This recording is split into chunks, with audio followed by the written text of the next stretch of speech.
Assalamualaikum warahmatullahi wabarakatuh. Bismillahirrahmanirrahim. Alhamdulillahirabbil alamin. Asyhadu an la ilaha illallah wa asyhadu anna Muhammadar Rasulullah sallallahu alaihi wasallam wa ala alihi wa ashabihi amma ba'du. Apa kabar Bapak Ibu para calon tamu Allah?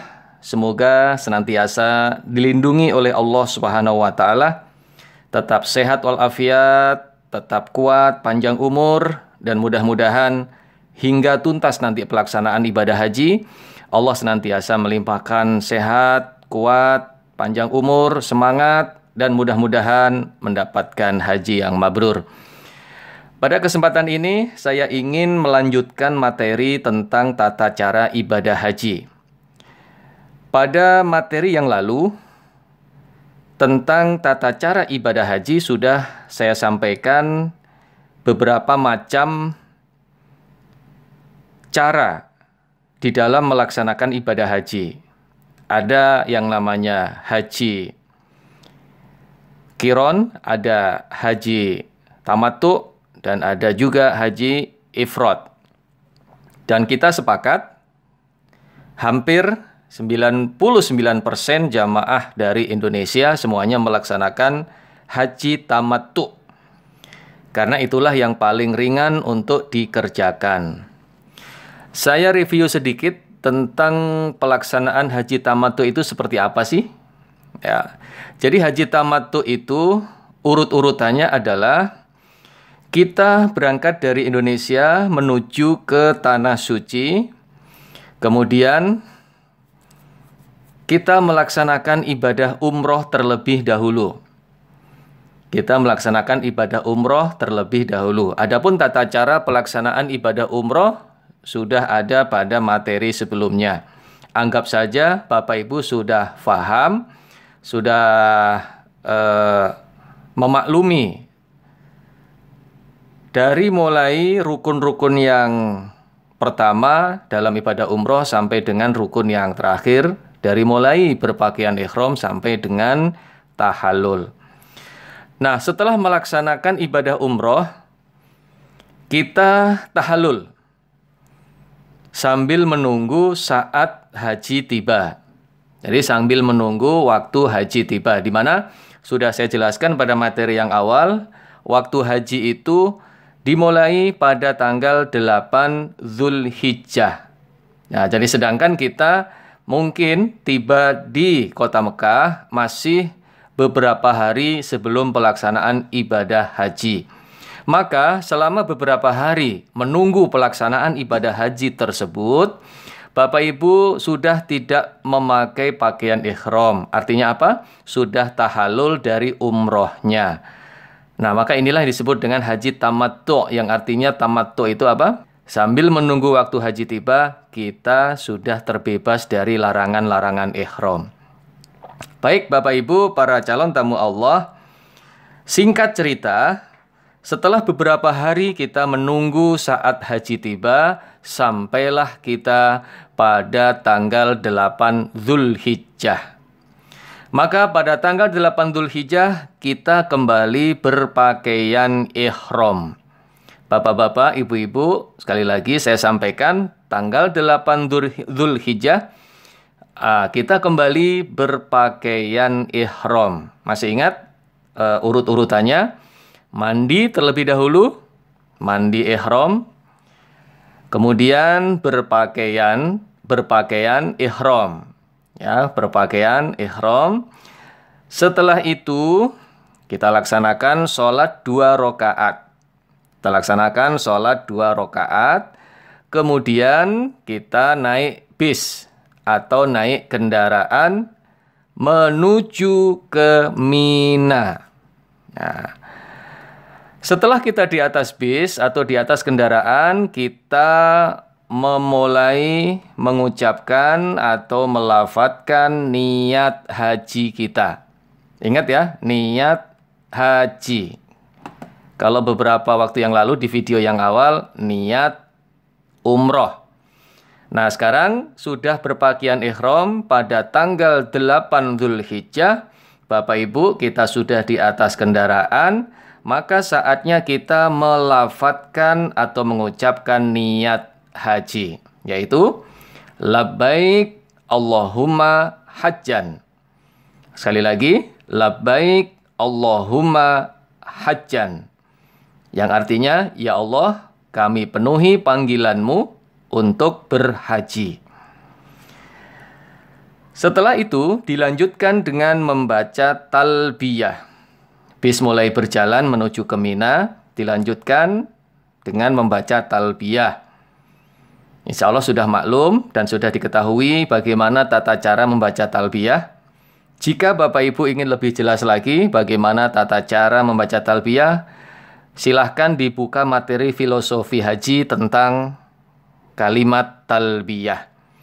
Nah, kalimat talbiyah ini dikumandangkan terus-menerus, kita ulang-ulang. Selama kita masih kuat, selama kita masih sadar, tidak ngantuk dan tidak tertidur, maka kita terus kumandangkan kalimat talbiyah. Tidak ada zikir yang lebih afdol dalam perjalanan menuju Mina ini, dalam kondisi berpakaian ihram, kecuali mengumandangkan kalimat talbiyah. Bapak Ibu para calon tamu Allah, kalau kita lihat denah perjalanannya seperti ini. Pada tanggal 8 Dzulhijjah atau disebut juga dengan Tarwiyah, hari Tarwiyah ya. Jadi tanggal 8 Dzulhijjah itu disebut dengan hari Tarwiyah. Saya terangkan dulu apa maksud hari Tarwiyah itu.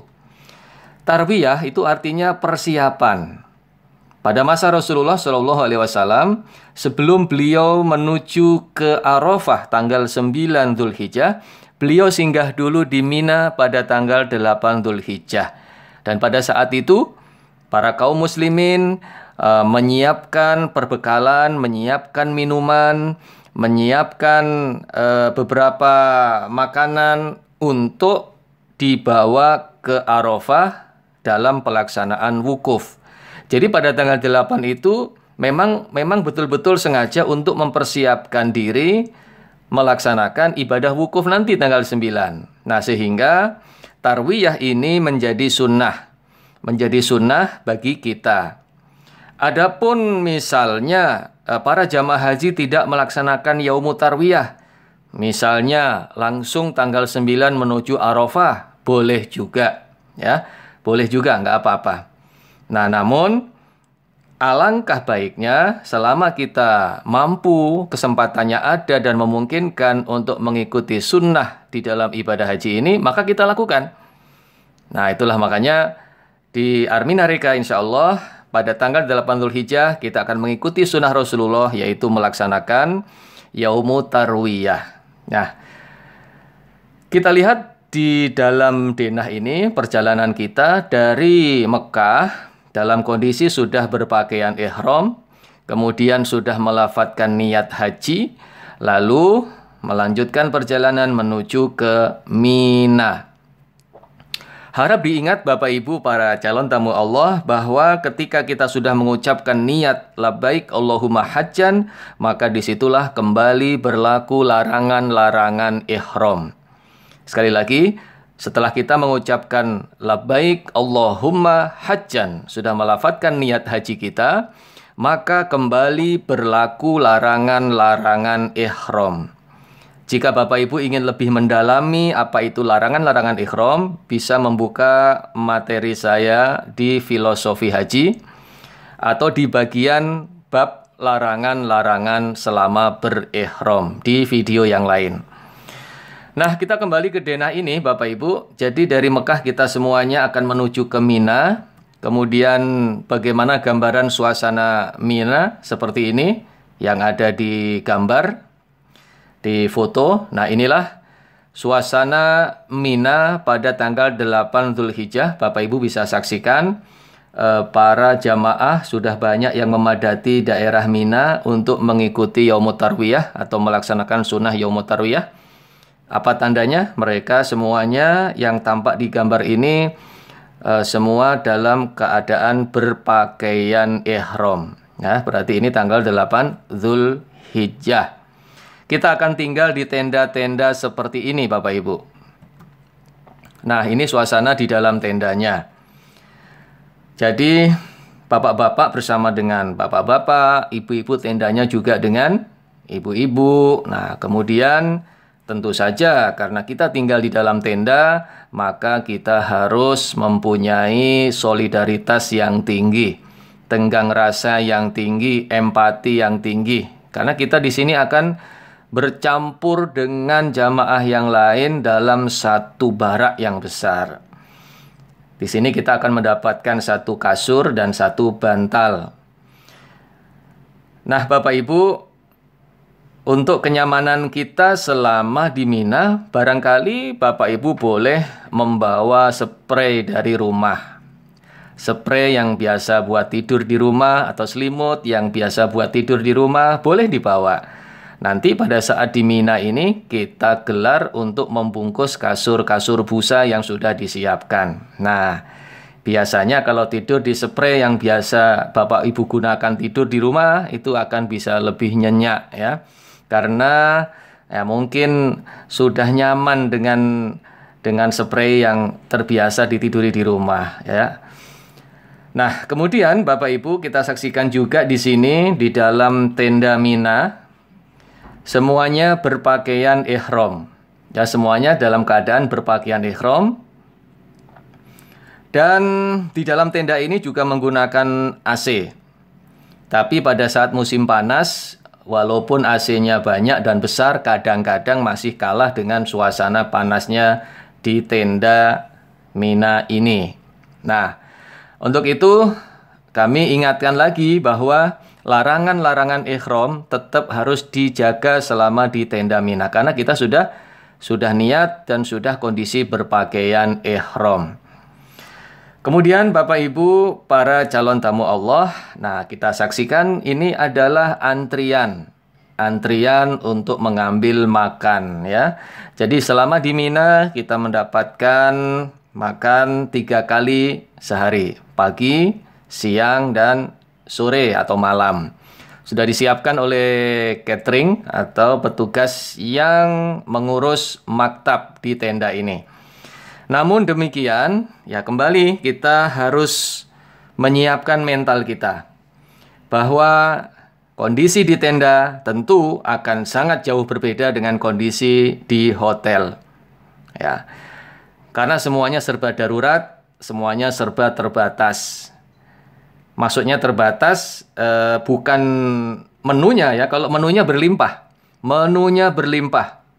Bapak Ibu mau nambah insya Allah ada. Berlimpah menunya. Hanya keterbatasan tempat. Jadi dalam satu lingkungan tenda ini ada beberapa titik untuk buffetnya yang bisa digunakan untuk mengambil makan. Jadi mau tidak mau kita harus rela mengantri seperti ini. Dengan menu yang sudah disiapkan. Dengan prasmanan mengambil masing-masing silahkan. Nah maka perlu kesabaran ya, perlu kesabaran dan perlu juga mental yang kuat. Nah Bapak Ibu para calon tamu Allah, justru inilah nanti yang kesannya paling mendalam ketika kita sudah pulang dari ibadah haji. Mungkin yang akan banyak diceritakan kepada sahabat-sahabat kita, saudara-saudara kita di tanah air nanti bagaimana cerita tentang ibadah haji. Bukannya kita nginep di hotel bintang 5, bukannya kita nginep di tempat-tempat yang mewah, tapi justru yang paling menarik diceritakan adalah ketika kita tinggal di dalam tenda pada saat Mina, Arafah dan sebagainya. Dan ini yang paling keramat, yang paling sakral, yang hanya bisa Bapak Ibu lakukan setahun sekali. Nah, ini perlu disadari Bapak Ibu sekalian. Misalnya Bapak Ibu punya uang banyak, kemudian berangkat umroh setiap bulan mampu, lalu pengen menikmati suasana Mina seperti ini. Tidak bisa. Karena momen-momen yang seperti ini hanya bisa dinikmati setahun sekali pada saat musim haji. Nah, inilah nilai sakralnya dan nilai luar biasanya ketika kita berada di tenda Mina. Nilai ibadahnya benar-benar luar biasa. Kalau bukan karena niat ingin mengharapkan rahmat dan kasih sayang Allah, mungkin kita nggak akan mau disuruh tinggal di tenda hanya dengan berbalut kain ihram. Tetapi karena yang kita harapkan adalah wajahnya Allah, Yang kita harapkan adalah ridho Allah, ampunan Allah. Bismillah, insya Allah kita tetap enjoy menikmati suasana yang serba darurat ketika kita berada di tenda Mina ini. Nah, ini juga di sisi yang lain, antrian makan pada tanggal 8 Dzulhijjah. Walaupun ngantri, ya kita saksikan wajah-wajahnya ceria, wajah-wajahnya penuh dengan keteduhan dan kepasrahan kepada Allah Subhanahu wa Ta'ala. Wajah-wajah yang insya Allah akan mendapatkan haji yang mabrur. Nah, ini antrian dari jamaah wanita atau ibu-ibu juga tidak kalah panjang. Nah, kalau ibu-ibu nih boleh pakai topi. Kebetulan ini foto ini diambil pada saat pelaksanaan ibadah haji di musim panas. Di bulan-bulan Agustus, Juli, Agustus, September. Nah, kalau bapak-bapak yang tadi nggak boleh ya menutup kepalanya dengan apapun, karena itu termasuk larangan ihram. Nah, ibu-ibu boleh pakai topi atau pakai handuk kecil yang dibasahin. Semuanya ngantri dengan penuh kesabaran. Nah, ini ya sudah mendapatkan makanannya, bahagia rasanya. Dan siap untuk menikmati makannya di dalam tenda. Ini ngambilnya 2 ini si ibu ya. Mungkin sekaligus mengambilkan temannya yang nitip minta diambilkan. Nah, kemudian Bapak Ibu sekalian, kita lanjutkan lagi. Jadi di Mina tadi tanggal 8, kemudian menginap di Mina selama 1 malam, diisi dengan kegiatan-kegiatan berzikir, mendengarkan tausiah, melaksanakan sholat 5 waktu secara berjamaah, mendalami kembali manasik-manasik haji. Nanti akan dipimpin oleh para ustadz untuk berzikir, kemudian mendengarkan tausiah, juga mendengarkan pendalaman-pendalaman manasik, sambil kita juga memperbanyak ibadah masing-masing, seperti ada yang membaca Al-Quran, ada yang memperbanyak doa, ataupun berzikir di luar kegiatan bersama. Hingga esok hari, Bapak Ibu, esok hari masuk ke tanggal 9 Dzulhijjah. Ketika sudah masuk tanggal 9 Dzulhijjah, inilah saat-saat yang ditunggu-tunggu oleh seluruh jamaah haji dari seluruh dunia, yaitu Yaumi Arafah, hari Arafah. Nah, sehingga tanggal 9 Dzulhijjah ini kita sama-sama saksikan di denahnya, kita akan berangkat dari Mina menuju ke Arafah. Ya, sekali lagi, tanggal 9 Dzulhijjah ini di pagi hari, kita akan berangkat dari Mina menuju Arafah dengan menggunakan bis. Sepanjang perjalanan tetap kumandangkan kalimat talbiyah. Jadi sepanjang perjalanan tetap kumandangkan kalimat talbiyah hingga tiba di Arafah. Nah, pekerjaan kita di Arafah adalah wukuf. Ya, pekerjaan kita di Arafah adalah wukuf. Sekali lagi, wukuf namanya. Nah, Bapak Ibu, para calon tamu Allah, pelaksanaan wukuf itu dimulai setelah masuk waktu zuhur. Jadi setelah masuk waktu zuhur hingga matahari terbenam, itu adalah saat pelaksanaan wukuf. Sementara kita sudah tiba di Arafah sejak pagi hari. Maka apa yang kita lakukan? Istirahat. Setelah kita tiba di Arafah, silahkan Bapak Ibu istirahat. Bila memungkinkan tidur, tidurlah. Supaya ada kekuatan, ada energi, karena nanti pada saat pelaksanaan wukuf dimulai, setelah matahari masuk waktu zuhur, sampai matahari terbenam, kita akan fokus berzikir, berdoa, dan membaca kalimat-kalimat thayyibah, mendekatkan diri kepada Allah, membaca doa-doa titipan, doa-doa sesuai dengan hajat kita, dan sebagainya. Nah, ini perlu stamina yang prima. Itulah makanya ketika pagi hari nanti Bapak Ibu tiba di Arafah, Bapak Ibu silahkan untuk beristirahat terlebih dahulu. Jika memungkinkan, sekali lagi, tidurlah nggak apa-apa. Ya. Nah, nanti menjelang pelaksanaan wukuf, kira-kira sekitar jam 11, Bapak Ibu akan dibangunkan, kemudian Bapak-bapak Ibu-ibu akan mulai berbaris duduk seperti duduk ketika kita akan melaksanakan sholat.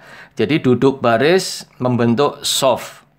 Jadi membentuk shaf lurus, dan saling berdampingan, tidak ada shaf yang kosong. Kita mulai duduk sambil menunggu waktu zuhur tiba.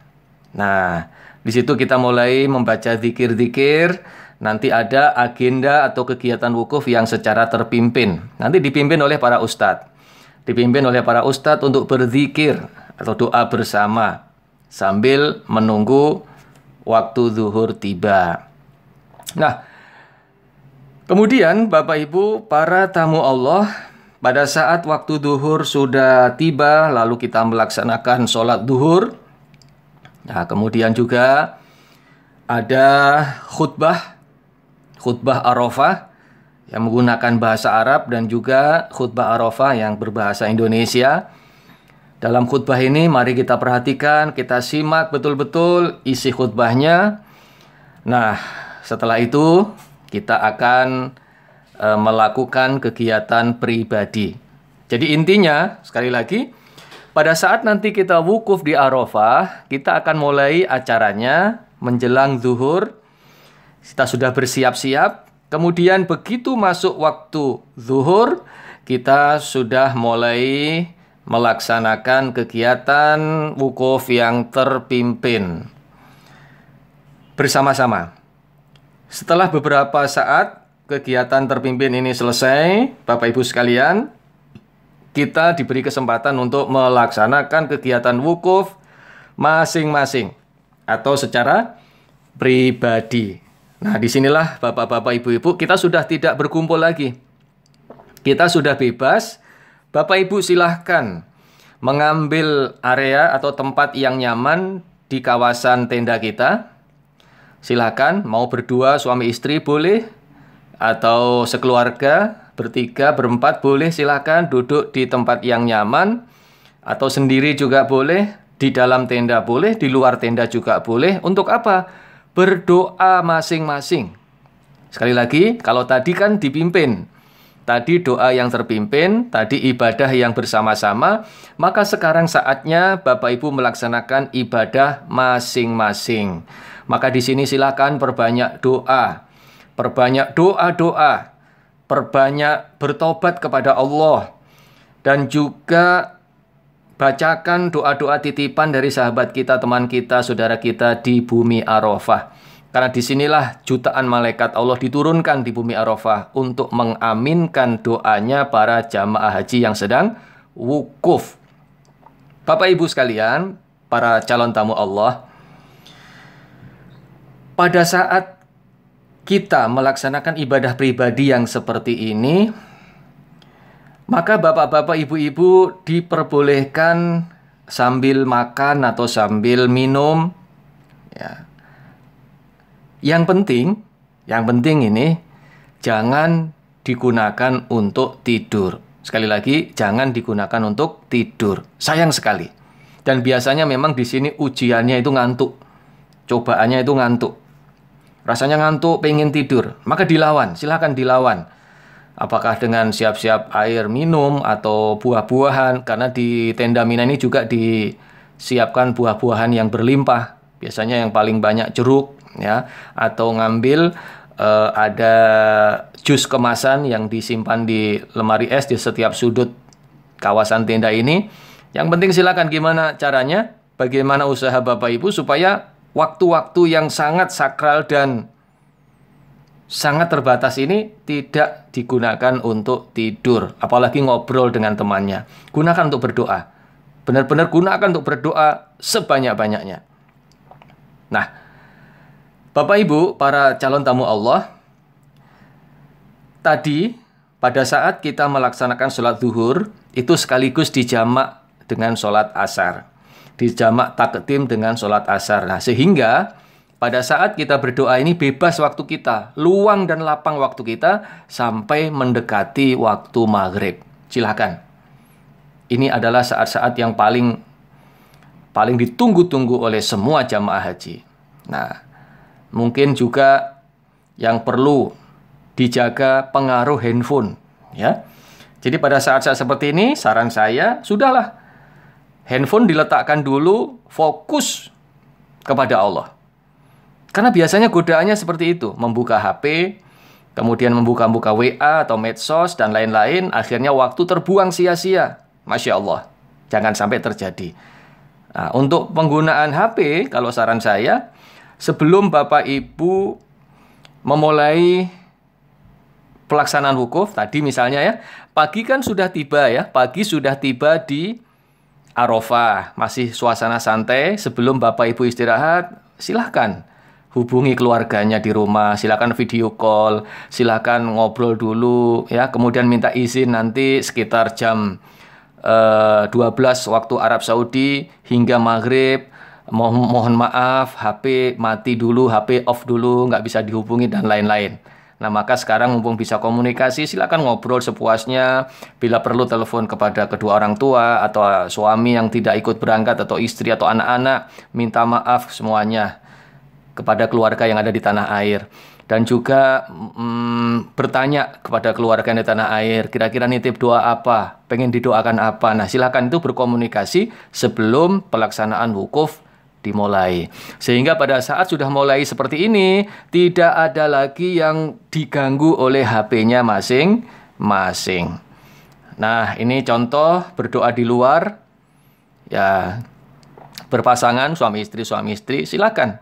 Gimana enaknya saja untuk memanfaatkan waktu hingga menjelang waktu maghrib. Nah, Bapak Ibu, sebelum matahari terbenam tidak boleh meninggalkan Arafah. Sebelum matahari terbenam tidak boleh meninggalkan Arafah. Itu peraturannya yang sudah dibuat oleh Allah dan Rasulullah SAW. Sehingga benar-benar kita maksimal berdoa, maksimal beribadah, maksimal berzikir, maksimal bertaubat, bermunajat, bermuhasabah kepada Allah sampai matahari terbenam. Nah, nanti menjelang matahari terbenam, kita akan kembali doa bersama di luar tenda. Kita akan berkumpul di luar tenda, kemudian kita akan bermuhasabah, doa bersama sebagai penutup agenda wukuf di Arafah. Nah, selanjutnya Bapak Ibu, yang terlihat di gambar ini adalah setelah matahari terbenam. Setelah matahari terbenam, kita semuanya kembali berkumpul dan menunggu bis yang akan membawa kita menuju Musdalifah. Dari tanggal 9 Dzulhijjah, yang ada di foto ini adalah tanggal 9 di sore hari setelah matahari terbenam. Jadi setelah matahari terbenam, kita keluar meninggalkan tenda, lalu kita bersiap-siap menunggu bis yang akan membawa kita ke Musdalifah. Lalu bagaimana dengan sholat maghrib kita? Nah, kita akan mengikuti sunnah yang dikerjakan oleh Rasulullah SAW, yaitu beliau pada saat malam tanggal 10, pada saat beliau selesai wukuf di Arafah, maka beliau Rasulullah SAW langsung menuju ke Musdalifah dan melaksanakan sholat maghrib dan isya di Musdalifah dengan dijamak takhir. Ya, jadi kita saat ini pada saat menunggu jemputan menuju ke Musdalifah, berarti kan sudah masuk waktu maghrib. Maka niatkanlah bahwa nanti akan melaksanakan maghrib isya-nya di jamak takhir di Musdalifah. Nah, ini semuanya akan ngantri, menunggu giliran untuk naik ke dalam bis, perlu kesabaran. Nah, setelah bisnya datang, satu persatu akan naik ke dalam bis dengan rapi, dengan tertib. Nah, lalu bis akan berjalan sesuai dengan denah ini dari Arafah menuju ke Musdalifah. Jadi dari Arafah menuju ke Musdalifah. Tanggal berapa? Tanggal 9 Dzulhijjah. Waktunya kapan? Malam hari. Tentu saja setelah matahari terbenam. Kita akan menuju ke Musdalifah. Nah, Bapak Ibu, ini adalah suasana Musdalifah. Jadi di Musdalifah itu tidak ada tenda. Hanya tanah lapang yang membentang luas, dan di atas tanah lapang itulah kita turun, ya. Kita turun, kemudian kita gelar tikar atau alas yang kita bawa. Nah, kemudian kita tidur di sana. Namanya juga mabit. Mabit itu artinya apa? bermalam, ya. Nah, apa agenda kita di Musdalifah ini? Pertama tentu kita akan melaksanakan sholat maghrib dan isya dulu di jamak takhir. Nah, kemudian kita mencari batu kerikil untuk melontar jumroh. Nah, setelah mencari batu, silahkan Bapak Ibu istirahat. Tidur, diusahakan bisa merem, walaupun hanya beberapa menit, beberapa jam bisa merem, bisa tertidur. Nah, disinilah niat mental kita diuji, ya, kesabaran kita diuji, betul-betul kita tidur, beralaskan bumi, beratapkan langit. Loh, kok itu di foto ada tenda-tenda kecil? Nah, itu tenda pribadi. Tenda-tenda pribadi yang mungkin oleh para jamaah itu mereka bawa sendiri. Dan itu biasanya bukan jamaah haji Indonesia. Kalau jamaah haji Indonesia sudah disediakan tempat khusus nanti oleh pemerintah Saudi sesuai dengan maktabnya masing-masing. Dan kita akan menikmati mabit di Musdalifah yang begitu luar biasa kesannya. Dan akan sulit kita lupakan sepanjang hidup kita. Nah, setelah sholat maghrib dan isya, kita kemudian mencari batu kerikil. Mohon diperhatikan Bapak Ibu sekalian. Insya Allah sih sekarang ini sudah tidak ada kesulitan untuk mencari batu kerikil. Karena sudah sengaja disebarkan oleh pemerintah Saudi Arabia di sekitar tempat kita istirahat di Musdalifah. Biasanya batu-batu kerikil itu disebarkan di dekat toilet atau dekat kamar mandi. Dan Bapak Ibu juga dibekali lampu senter, sehingga Bapak Ibu bisa memilih batu kerikil yang tepat untuk melontar jumroh. Jangan sampai keliru mengambil tanah yang mengeras. Jadi karena di sana itu kan tandus, ya, di sana itu tanahnya tandus, sehingga kadang-kadang ada sepertinya mirip dengan batu, tapi begitu ditekan dengan kuat hancur. Nah, itu tanah yang mengeras. Bukan seperti itu yang digunakan untuk melontar jumroh. Atau ada juga mirip dengan batu, tapi begitu ditekan yang kuat, ternyata lembek. Nah, itu tai kambing. Jadi jangan salah juga mengambil. Jadi Bapak Ibu betul-betul batu kerikil yang sedang sajalah, tidak terlalu besar dan jangan juga terlalu kecil, yang sedang. Nah, Bapak Ibu nanti akan dibekali dengan lampu senter dan juga kantong kerikil. Silahkan Bapak Ibu mengumpulkan batu kerikil, ya berapa kira-kira? Bolehlah 50 atau 60 ya buat cadangan, atau 70. Nah, nanti buat persiapan, buat cadangan. Kalau lebih ya nggak apa-apa, tinggal dibuang saja. Takutnya nanti kekurangan. Nah, kalau kekurangan di Mina nanti nyari batu kerikil agak susah.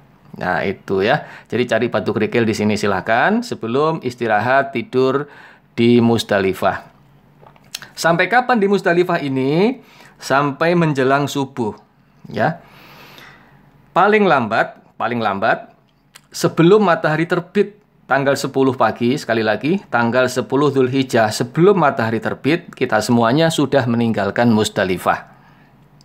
Nah, biasanya proses pengangkutan jamaah dari Musdalifah itu sudah dimulai dini hari. Sekitar jam 2 pagi sudah dimulai pengangkutan jamaah dari Musdalifah menuju ke Mina.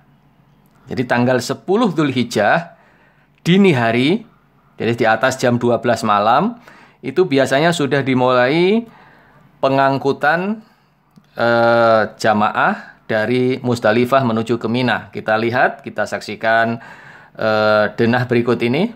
Jadi panahnya kita lihat dari Musdalifah menuju ke Mina. Kalau kita ternyata mendapatkan bagian diangkut bis dini hari, apakah jam 2 atau jam 3 atau jam 4, maka kita melaksanakan sholat subuhnya di tenda Mina. Ya, sekali lagi di tenda Mina. Tapi kalau misalnya sudah masuk waktu subuh kita masih di Musdalifah, ya silahkan sholat subuh dulu di Musdalifah. Kemudian selesai sholat subuh baru mengantri bis yang akan membawa ke Mina. Bapak Ibu sekalian, para tamu Allah, agenda di Mina pada tanggal 10 Dzulhijjah adalah melontar jumroh Aqobah. Sekali lagi, agenda atau kegiatan kita di Mina pada tanggal 10 Dzulhijjah pagi hari adalah melontar jumroh Aqobah. Seperti yang Bapak Ibu saksikan di foto ini, jamaah-jamaah sedang persiapan melontar jumroh Aqobah. Dan Bapak Ibu bisa perhatikan, semua jamaah masih kondisi berpakaian ihram. Nah, inilah berpakaian ihram yang paling lama. Kalau umroh, hanya beberapa jam kita berpakaian ihram. Tetapi kalau haji ini, kita sudah berpakaian ihram dari tanggal 8 Zulhijjah, dilanjutkan tanggal 9 Zulhijjah, dilanjutkan tanggal 10 Zulhijjah. Nah, kita masih berpakaian ihram seperti pada foto ini. Ini jamaah-jamaah mau persiapan melontar jumroh Aqobah. Kemudian berangkat bersama-sama. Nah, Bapak Ibu, ini adalah skema atau denah pelontaran jumroh. Nah, kita lihat tertulis tanggal 10 Zulhijjah. Kegiatannya hanya melontar jumroh Aqobah. Di situ tampak ada 3 jumroh. Ula, wusto, Aqobah. Sekali lagi, ula, wusto, Aqobah. Nah, pada tanggal 10 Zulhijjah, yang kita lempar itu hanyalah jumroh Aqobah. Sehingga denahnya seperti ini. Nah, kita lewati jumroh ula, kita lewati juga jumroh wusto, lalu kita langsung fokus ke jumroh Aqobah. Bagaimana cara melontarnya? Ya, kita lemparkan 1 batu kerikil, ya, 1 batu kerikil sambil membaca takbir, Allahu Akbar, ya, atau Bismillahi Allahu Akbar. Lalu kita ulang lagi, ambil batu kerikil lagi, kita lempar lagi, Allahu Akbar, atau Bismillahi Allahu Akbar. Demikian sampai 7 kali. Sampai 7 kali. Nah, Bapak Ibu, para calon tamu Allah, di dalam melontar jumroh Aqobah ini kita tetap tenang, nggak usah buru-buru, santai, ya. Kemudian tetap fokus, insya Allah aman. Ya, karena apa? Karena lokasi pelontaran jumroh ini sudah diperluas sedemikian rupa untuk keamanan dan kenyamanan jamaah haji. Jadi, nggak usah panik, nggak usah takut. Mungkin beberapa tahun yang lalu pernah mendengar cerita ada peristiwa jumroh Aqobah yang sampai ke injak-injak dan sebagainya. Insya Allah sekarang sudah tidak lagi terjadi. Nah, oleh karena itu banyak doa, minta petunjuk Allah, minta keselamatan dari Allah, nah supaya semuanya diberikan kelancaran. Jadi, sekali lagi, tetap tenang, mendekat ke tugunya atau temboknya, lalu lemparkan batu dengan khusyuk sambil membaca takbir, Allahu Akbar. Nah, ini adalah tempat pelemparan jumroh pada masa lalu. Bapak Ibu, untuk penjelasan tentang sejarah pelemparan jumroh ini, Bapak Ibu bisa membuka video saya yang berjudul Filosofi Haji yang menerangkan tentang jamarot atau beberapa jumroh. Nah, ini yang model sekarang sudah lebar, luas, lebih lapang, dan kita bisa memilih tempat sesuai dengan keinginan kita karena sangat panjang itu. Jadi supaya tidak fokus di satu titik saja, kita bisa melebar sampai ke ujung yang satu lagi. Nah, Bapak Ibu para calon tamu Allah, ketika kita melontar jumroh, ini kalau kita lihat dari samping ya, ketika kita melontar jumroh, pada hakikatnya adalah batu yang kita lemparkan itu harus masuk ke dalam sumur atau ke dalam lubang ini. Walaupun tidak mengenai temboknya, sekali lagi, tidak mengenai temboknya, asalkan batu itu sudah masuk ke dalam lubang sumur ini, maka batu akan meluncur ke bawah dan akan menumpuk di satu titik. Maka itulah yang disebut dengan jamarot. Artinya apa jamarot? Tumpukan kerikil, ya. Jadi jamarot itu artinya bukan setan, bukan, tapi tumpukan kerikil. Nah, ketika kita melontarkan batu kemudian masuk ke dalam sumur ini, maka batunya akan meluncur ke bawah dan akan menumpuk di satu titik. Sah. Walaupun batunya kena tembok, tapi kalau tidak masuk ke dalam sumur, nah mungkin mental, kita ngelemparnya terlalu kuat, kemudian batunya terlempar mental lagi keluar, maka itu tidak sah, maka harus diulangi lagi. Maka ngelemparnya pelan-pelan saja. Misalnya nggak kena temboknya nggak apa-apa, yang penting batunya masuk ke dalam lubang ini. Lalu apa makna lempar jumroh? Bagaimana filosofinya? Sekali lagi, Bapak Ibu bisa saksikan di video filosofi haji tentang jamarot. Nah, Bapak Ibu sekalian, inilah tahallul.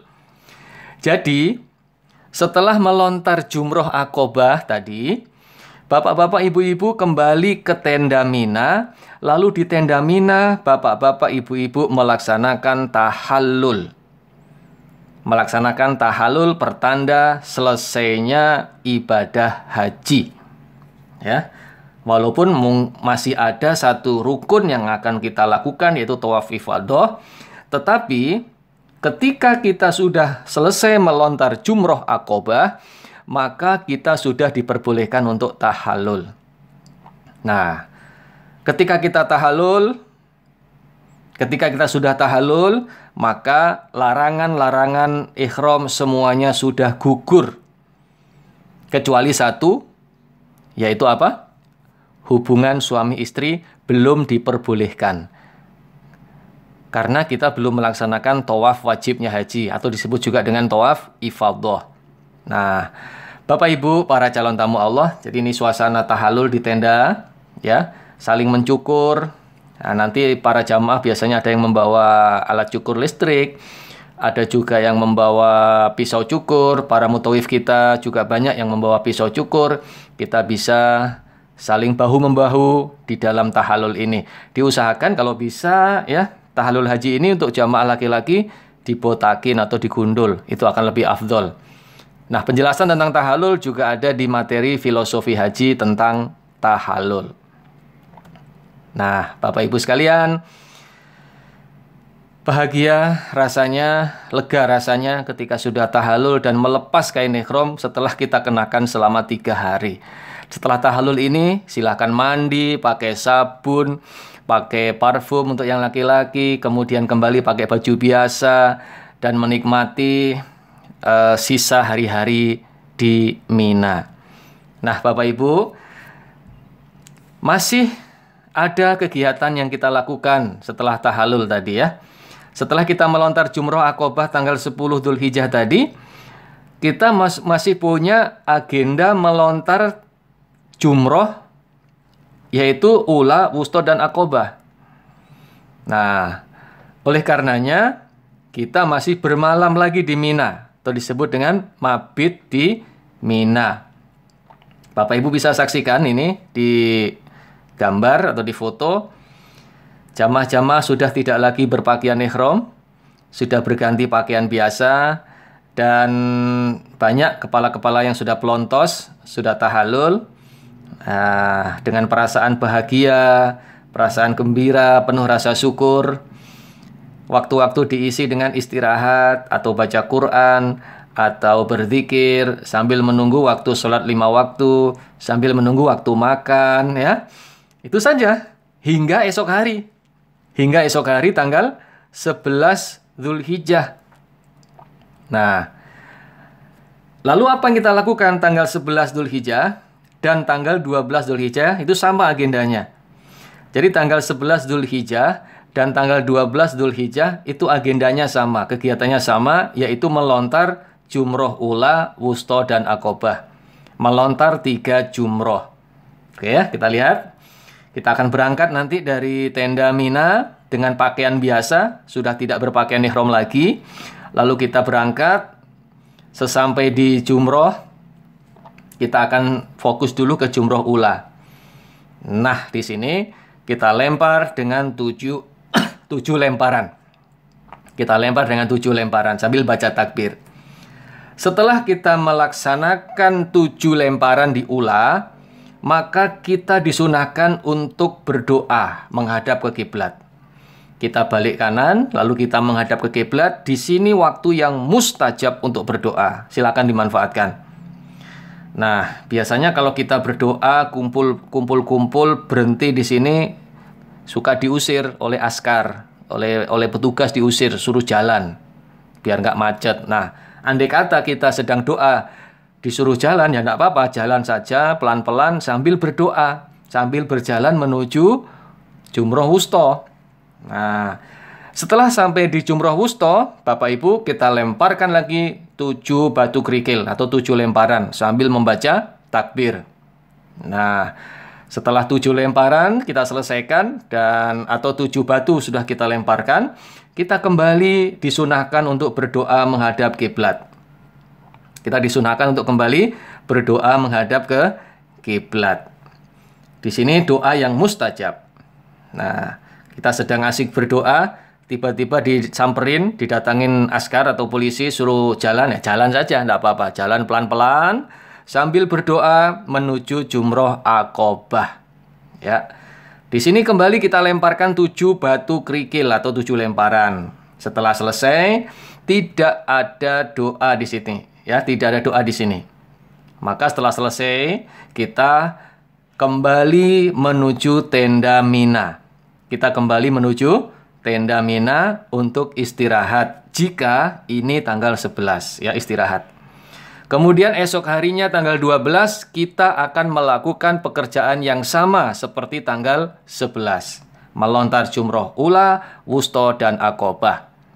Setelah itu kita kembali ke tenda pada tanggal 12 itu sambil menunggu bis yang akan membawa kita kembali ke kota Mekah. Karena di sana kita akan melaksanakan tawaf wajibnya haji, yaitu tawaf ifadah.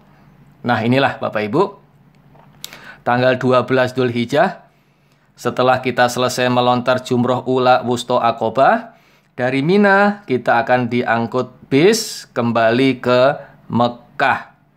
Nanti di sini di Mekah kita atur lagi waktunya untuk melaksanakan tawaf ifadah bersama-sama. Kemudian esok harinya sebelum kita meninggalkan kota Mekah, kita akan melaksanakan tawaf wada. Nah, setelah itu kita meninggalkan Mekah, kita ke Jeddah dan bersiap-siap kembali ke tanah air. Tuntas sudah seluruh rangkaian ibadah haji. Bapak Ibu, para calon tamu Allah yang berbahagia, itulah beberapa rangkaian tata cara dan urut-urutan perjalanan ibadah haji kita. Insya Allah sih gampang ya, insya Allah kebayanglah, kita ulang lagi nanti video ini, disetel lagi, diulang lagi. Terus Bapak Ibu coba buat rumusan sendiri di rumah, buat sketsa sendiri di rumah, urut-urutannya. Mulai tanggal 8 kemana yang dilakukan apa, kemudian tanggal 9 kemana yang dilakukan apa. Nah, dengan demikian insya Allah Bapak Ibu akan lebih paham dan lebih menguasai ilmunya tata cara ibadah haji ini. Karena apa? Karena penting sekali di dalam pelaksanaan ibadah haji ini kemandirian ilmu. Supaya nggak bingung. Andai kata mungkin terpisah dengan Pak Ustadz atau dengan pembimbing. Nah, nggak ketemu pembimbing, apa yang harus dilakukan? Maka Bapak Ibu sangat-sangat paham karena sudah dipelajari ilmunya. Insya Allah nanti ketika kita ada kesempatan berkumpul di Madinah atau di Mekah, akan kita perdalam lagi melalui tatap muka langsung bersama dengan kami dan seluruh pembimbing-pembimbing di Armina Recap Perdana. Untuk sementara melalui video sebagai awalan ya, sebagai pemanasan. Setidaknya nanti ketika Bapak Ibu sudah berkumpul bersama kami di Mekah atau di Madinah atau di Arafah atau di Mina, bisa menanyakan hal-hal yang mungkin dirasa kurang jelas, atau bisa juga kita perdalam lagi dengan diskusi-diskusi. Yang penting adalah tujuan utama kita, bagaimana ibadah haji kita ini benar-benar sempurna. Walaupun kesempurnaan hanya milik Allah, tapi kita berusaha untuk menggapai kesempurnaan mastatokna semampu kita. Mudah-mudahan Allah mengabulkan, amin. Dan kita mendapatkan haji yang mabrur. Tidak ada balasan bagi haji mabrur kecuali surga. Amin ya rabbal alamin. Kurang lebihnya mohon maaf yang sebesar-besarnya. Terima kasih. Wassalamualaikum warahmatullahi wabarakatuh.